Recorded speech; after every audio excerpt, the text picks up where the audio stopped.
Police के स्याह कारनामे, थाने में खुलेआम मुलजमान से पैसों की डीले होने लगी। मोहम्मद यूनुस मेहर की रिपोर्ट। सीआईएसी मुलजमान को थाना सदर मुंतकिल किया जाता है। पैसों की डील होने के बाद मुलजमान की जमानतें करवा दी जाती हैं।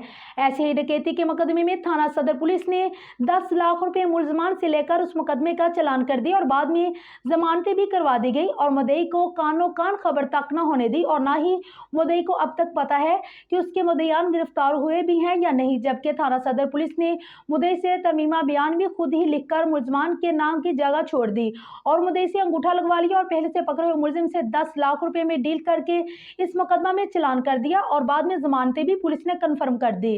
थाना सदर इस वक्त करप्शन का घर बना हुआ है, जहां खुलेआम मुलजमान से पैसे बटोर कर जमानतें करवाई जा रही हैं। मुद्दई ने आईजी पंजाब और सीपीओ गुजरांवाला से फौरी कार्रवाई का मुतालबा किया है।